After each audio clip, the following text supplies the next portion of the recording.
நம்ம ஷாப்பில் அடுத்த வண்டி பார்த்திங்கன்னா மாருதி ஈக்கோ. இந்த வண்டி பார்த்திங்கன்னா நம்ம தாரமங்கலத்துலேருந்து இது வந்து 3வது வண்டி. இந்த வண்டிக்கு என்னென்ன பண்ணுறது கேட்டிங்கன்னா, நம்ம ஈயான எல்இடி லைட்டு, இந்த டூமில் வரும் பார்த்திங்கன்னா ஸ்ட்ரிப் லைட்டு, அந்த மாதிரி வந்து இங்கே ஃபிக்ஸிங் பண்ணி விடுது. அது பண்ணி விட்டு அதே மாதிரி பார்த்திங்கன்னா இந்த ஃபாக் லாம்பில் பார்த்திங்கன்னா எல்இடி போட்டுவிட்டு அதுக்கு வந்து லைட்டு போட்டு விடுது. இந்த கிரில்லுக்குள்ளே பார்த்திங்கன்னா ப்ளூ கலர் லைட் பண்ணி விட்டு கீழே பண்ணி விடுது.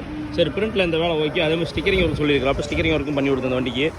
அதே மாதிரி உள்ளுக்குள்ளே பார்த்திங்கன்னா உள்ளுக்குள்ளேயும் டோர் ஓப்பன் எல்இடி லைட் ஆனால் போட்டு கொடுங்க அப்படின்னாப்ல. அதே மாதிரி இந்த வண்டிக்கு பார்த்தீங்கன்னா உள்ளுக்குள்ளேயும் போடுது. வண்டிக்கிற கண்டிஷன் இதுதான். ஆல்ரெடி பார்த்தீங்கன்னா சீட்லாம் பிரிச்சாச்சு. ஆனால் அந்த வண்டி பார்த்தீங்கன்னா எடுத்துக்கிறாப்ல, செகண்ட்ஸ் எடுத்துக்கிறாப்ல. எடுத்துகிட்டு சென்டர் சீட்டில் வந்து அவர் சென்டர் சீட்டே இல்லாமல் பேபி சீட் போட்டு ஓடிருப்பாங்க போல். ஆனால் சீட் எனக்கு பேக்கில் மாற்றி கொடுங்க அப்படின்னாப்ல. அதனால் என்ன பண்ணணும், பேக்கில் சீட்லாம் கழட்டி விட்டு ஃப்ளோர் மேட்லாம் அந்த பக்கம் எடுத்து வச்சு விட்டாச்சு. இப்போ அடுத்தது வந்து சீட்டை ஃபிட்டிங் பண்ணுறது தான். சீட்டு பண்ணி வந்துட்டு இந்த இடத்துக்கு பார்த்திங்கன்னா நம்ம அதுக்கு தகுந்த மாதிரி லைட்டு ஒட்டி விட்றோம். அப்புறமேட்டு பார்த்திங்கன்னா ஒரு சின்ன வேலை நிறையா சொன்னாப்ல. சரி, ரைட் ஓகே, அந்த வேலை பண்ணி விடலாம்னா மெயினாக ஒன்று சொல்லிடுறேன்.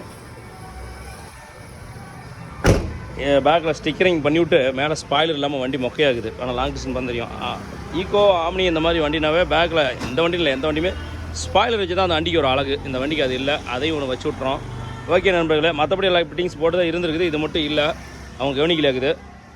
பேக்கில் பார்த்தீங்கன்னா 2+1 சீட்டுக்கு இந்த சென்டர் சீட்டை பார்த்திங்கன்னா எல்லாம் பிரித்து வச்சாச்சு. இது கட் பண்ணி கொண்டு போய் வெல்டிங் பட்டையில் கொடுத்து கேஸ் வெல்டிங் பண்ணி மாட்டி விட்டால் வேலை முடியுது. சரி நண்பர்களே, இந்த வண்டி வேலையை முடிச்சுட்டு பார்க்கலாம் அடுத்த வீடியோவில்.